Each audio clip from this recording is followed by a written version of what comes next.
तो है ना मजेदार क्लास। स्वदेशी है ये, और स्वदेशी की तो बात, अपने मिट्टी की तो बात ही अलग है ना। अब पाठशाला में अगली क्लास का हम रुख कर रहे हैं। इस क्लास के लिए पता है आपको क्या चाहिए? मैं दर्शकों को बता, इस क्लास के लिए जिगर चाहिए। मैं जब ये पढ़ रही थी ना तो मेरे रोंगटे खड़े हो रहे थे। और ये जो अब मैं आपको कहानी बताने जा रही हूं, बताने वाले का भी जिगरा होना चाहिए और सुनने वाले का भी जिगरा होना चाहिए। तड़पा देने वाली कहानी है ये हिस्ट्री की क्लास है। ये जितने भी नए बच्चे जेनजी हैं और जितने भी पुराने नैरेटिव में फंसे हुए लोग हैं, उनको ये खबर देखनी बहुत ज़रूरी है। 36 साल बाद कश्मीरी हिंदुओं के जख्मों पर मरहम लगा है। और मैं तो, मरहम है भी नहीं, ये जख्म ताज़ा हुए, मरहम तो अब लगेंगे। सरला भट्ट के दर्द पर ये जो ब्रिगेड खामोश है ना, ह्यूमन राइट ब्रिगेड, बोल के लब आज़ाद है, इनकी सेलेक्टिव चुप्पी टूट नहीं रही है। यासीन मलिक को ये लोग शांति दूत कहा करते थे, और ये जो शांति दूत मानते हैं ना यासीन मलिक को, जब सरला की कहानी सुनेंगे ना पागल हो जाएंगे। न्याय की नजरों में ना तो कोई पीड़ित ऐसा है जिसे भुला दिया जाए, और ना ही कोई अपराधी ऐसा है जो कानून की पहुंच से बाहर हो। ये लाइनें मेरी नहीं है। इन्हीं लाइनों के साथ जम्मू कश्मीर पुलिस की स्टेट इन्वेस्टिगेशन एजेंसी ने अपने प्रेस नोट को खत्म किया और 36 साल पुराने सरला भट्ट केस में इंसाफ की पहली सीढ़ी चढ़ने की शुरुआत हुई। 36 साल एक फाइल धूल खाती रही, और अब जाकर इस केस में 737 पन्नों की चार्जशीट दाखिल हुई है। इसमें यासीन मलिक और उसके साथ 5 और लोगों के नाम आए हैं। अब मैं आपसे एक सवाल पूछूं, आप जानते हैं सरला भट्ट कौन है?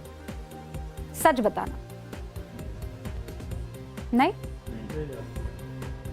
मेरा सवाल उन सभी 15, 16, 17, 18 साल के बच्चों से, हो सकता है हमारे सामने जो बुजुर्ग अभी बैठे हुए हैं, अदब से आपको प्रणाम और सलाम, आपको भी ना पता हो सरला भट्ट के बारे में। ये जो महिला है ना, जिसकी पुरानी धुंधली सी तस्वीर आप देख रहे हैं, ये एक नर्स थी कश्मीर में। 36 साल पहले की कहानी है। एक पूरी पीढ़ी जवान हो जाती है 36 साल में, है ना? दुनिया बदल जाती है, तकनीक बदल जाती है, सरकारें बदल जाती है, आप जवान हो जाते हैं, घर ले लेते हैं, गाड़ी ले लेते हैं, माँ को, पिता को, बाबूजी को घुमा लाते हैं। लेकिन इस परिवार की आंखों में 36 साल से इंसाफ का इंतजार ठहरा हुआ था। साल था 1990। कश्मीर घाटी, जब चिनार के पत्तों का रंग सुर्ख हो रहा था, लाल हो रहा था, लेकिन पतझड़ की वजह से नहीं था, बारूद और अपनों के खून की वजह से था। वो 90 का दशक था, और सरला भट्ट कोई बहुत वीआईपी, कोई बड़ी महिला नहीं थी, सरल सी सरला थी। श्रीनगर के शौरा मेडिकल इंस्टीट्यूट में एक नर्स थी। तारीख थी 15 अप्रैल 1990। सरला भट्ट को अस्पताल से गन पॉइंट पर किडनैप कर लिया जाता है, और किडनैप करते हैं JKLF के खूंखार आतंकी, उठा ले जाते उसको। पूरे 4 दिन। 27 साल की थी तब, मासूम लड़की, और उसे काल कोठरी में बंद कर देते हैं। उस मासूम लड़की के साथ रेप करते हैं, उसको टॉर्चर करते हैं, उसके शरीर को दांतों से काटते हैं। सिगरेट पीते हैं ना, सिगरेट से उसके बदन को जलाते हैं। कब तक बर्दाश्त करती? 19 अप्रैल को उसको गोलियों से छलनी कर दिया। फिर पता है क्या किया? सरला की लाश को श्रीनगर के लाल बाजार के पास फेंक दिया, और सरला भट्ट की लाश के पास एक नोट चिपका दिया। उस पर पता है क्या लिखा था? सरला भट्ट पुलिस इंफॉर्मेंट, यानी पुलिस की खबरी। ये पुलिस इंफॉर्मेंट थी, इसीलिए उसे मार दिया गया। अब सच्चाई सामने आई है, एक लाइन की सच्चाई है। पता है क्या? सरला भट्ट कश्मीरी पंडित थी और आतंकी कश्मीरी हिंदुओं को किसी भी कीमत पर कश्मीर से भगाना चाहते थे। सुना है ना वो रलीफ गलीफ सलीफ, उसके नारे लगाकर इन आतंकियों ने घाटी को खून से रंग दिया। और अगर आपको लग रहा है कि ये बहुत दर्दनाक कहानी है, ना, दर्द तो आपने अभी महसूस ही नहीं किया है। इस हत्या में जो आतंकी शामिल थे, पहले उनका नाम सुनिए आप। मोहम्मद यासीन मलिक, खुर्शीद अहमद चालकू, अब्दुल हमीद शेख, मोहम्मद यूसुफ सोफी और गुलाम मोहम्मद टपलू। मैं नहीं भूलूंगी इन नामों को। इन 5 आतंकियों में से 3 पहले ही एनकाउंटर में मारे जा चुके हैं।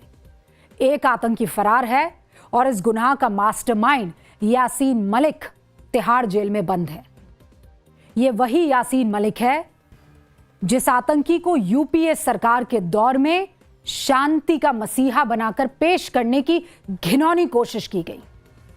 कश्मीर का कत्लेआम करने वाला यह आतंकी दिल्ली के सत्ता के गलियारों में वीआईपी ट्रीटमेंट पा रहा था। यह सरला का हत्यारा।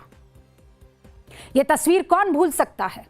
ये 2006 में जब यह आतंकी प्रधानमंत्री मनमोहन सिंह से पीएम आवास पर मुलाकात करने पहुंचा था, सरकार को कश्मीर में शांति स्थापित करने के लिए राय दे रहा था। ये जिस यासीन मलिक के हाथों पर कश्मीरी हिंदुओं और वायुसेना के ऑफिसर्स का खून लगा था, वो प्रधानमंत्री को सिग्नेचर कैंपेन की सीडी गिफ्ट कर रहा था। शेम। कश्मीरी पंडित तंबू में रहने को मजबूर थे, दाने दाने को तरस रहे थे। उनके हत्यारों को दिल्ली में 5 स्टार मेहमान नवाजी मिल रही थी। तब अलगाववादियों को पुचकारना, उन्हें कश्मीरी आवाम का नुमाइंदा बताना, क्या यह देश के साथ और कश्मीर की उन पीड़ित बेटियों के साथ, मुझे आप बताइए, विश्वासघात नहीं था क्या? और यह यासीन मलिक ये खुद हलफनामे में दाखिल करता है दावा कि जब 2006 में वो आतंकी हाफिज सईद से मिलकर लौटा ना, तो उस समय पीएम मनमोहन सिंह ने, ये हलफनामे में इसने लिखा है, मैं नहीं कह रही हूं, तब पीएम मनमोहन सिंह ने उसे थैंक यू कहा था और कश्मीर में अहिंसक आंदोलन का जनक बताया था इस आदमी को। आज इसी आतंकी के गुनाहों का एक एक करके हिसाब हो रहा है। सरला भट्ट, गिरिजा टिक्कू, ऐसे कई परिवार हैं, न जाने कितने, जिनकी आंखों में अभी भी उम्मीद की रोशनी है और जगी हुई है। देर हुई है, बहुत देर हुई है, लेकिन उन्हें इंसाफ मिलेगा, हम तो यही उम्मीद करते हैं। अब वापस सरला पर आती हूं मैं। सिद्धार्थ गिगू और वरदा शर्मा की किताब है। इस किताब का अंश पढ़ूंगी तो आपको पता पड़ेगा कि सरला के साथ क्या हुआ। मैं आपको कह रही थी ना कि दर्द का तो अभी आपको आभास भी नहीं हुआ है। उस किताब का नाम है a long dream of home. उस किताब में उन्होंने लिखा है, सरला भट्ट की जब हत्या हो गई तो उनके पड़ोसी इंदु भूषण जुत्सी बताते हैं कि जब पूरे परिवार को सरला की मौत की खबर मिली, तब अनंतनाग में कर्फ्यू लगा हुआ था। सरला की मौत के बाद क्या हुआ, पहले तो आसपास के उनके मुस्लिम पड़ोसी जो थे वो तड़प गए, तो जमा हुए, लेकिन धीरे धीरे करके वो वहां से चले गए।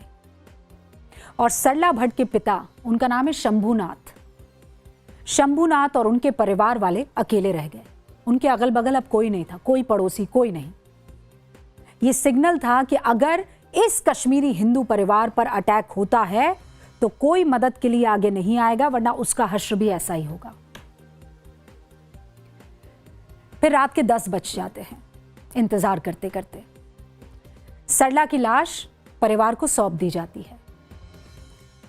उस लाश को देखकर एक बाप ने क्या सोचा होगा? जब सिगरेट से जला हुआ शरीर दिखा होगा, खून से लथपथ शरीर दिखा होगा, एक बाप को अपनी जवान बेटी का, हर अंग में गोली, तो क्या बीती होगी उस बाप पर, उस परिवार पर? और मैं आपसे कहूं कि ये तो है कि आप मातम मना रहे हैं, आप उस बच्ची की लाश को देख रहे हैं, लेकिन अभी और आपके ऊपर पहाड़ का दुख टूटेगा, क्योंकि आपको नहीं पता है कि इस बच्ची को कहां पर अंतिम संस्कार के लिए ले जाया जाए। कैसे करूं मैं इस बच्ची का अंतिम संस्कार? अंतिम संस्कार के लिए लकड़ियां नहीं थी। आतंकियों ने पड़ोसियों को ऐसा डरा दिया कि अगर कोई इस घर की मदद करेगा, परिवार की मदद करेगा, तो उसका अंजाम खराब होगा। आतंक का खौफ इतना कि एक तिली तक नसीब नहीं होने को मुस्लिम बहुल इलाका, उस रात सरला के परिवार की मदद किसी ने नहीं की। हाँ, दूसरे मोहल्ले के रहने वाले एक पंडित परिवार ने लकड़ियां भेजी अंतिम संस्कार के लिए, लेकिन पंडित आए नहीं। कोई पंडित नहीं मिला, फूल नहीं मिले, धूप बत्ती नहीं मिली। मोहल्ले के बाहर निकलना नामुमकिन था, आप जा ही नहीं सकते थे मोहल्ले के बाहर। पता है अंतिम संस्कार कहां हुआ? सरला का एक छोटे से नाले के बगल में, नाला होता है ना, उसके बगल में। अभी भी आपने दर्द महसूस नहीं किया है, अभी रुकिए। सरला के पार्थिव शरीर को जब वो पिता लेकर जा रहा था, तो युवकों ने रास्ता रोका, किसी तरह हाथ जोड़े, पैर पकड़े, आंसू बहाए, गिड़गिड़ाए, तब जाकर कहा जाओ दे दो इसको अंतिम विदाई। और फिर अंतिम संस्कार के बाद अस्थियां लेकर आते हैं ना, आप चुनते हैं, राख जिसे कहते हैं। तो परिवार जब अस्थियां लेने के लिए गया ना, जहां सरला को अंतिम विदाई दी गई थी, तो अस्थि कलश को लात मार दी गई, उसकी पूरी मिट्टी को इधर उधर, और उसमें खेलने लगे, बिखेर दिया जमीन पर। और वो दिन सरला के भाई को आज भी याद है, आप सुन लीजिए। आप अस्थियां लेने भी गए थे कश्मीर? अस्थियां लेने गए थे हम, मैं और उस लड़की का फुफड़, दो ही बंदे थे हम। वहाँ पे कम से कम 150-200 बंदे बैठे थे, ये मुस्लिम, वो मिलिटेंट थे, कौन थे क्या थे। तो हमारे साथ लड़ने लगे, गाली गलौज करने लगे हमारे साथ। फिर हमने कहा कि हमने थोड़ी सी राख उठानी है, हालांकि हम एक मटका लेके गए थे वहाँ पर, वो मटके में वो राख ले आएंगे हम। इतना गुस्सा हुए, वो उठे और अपने जूतों से फैला दिया वो पूरे में सारा वो उनके वो ऐश। फिर वो फैरन का अंदर से वो पोस होता है,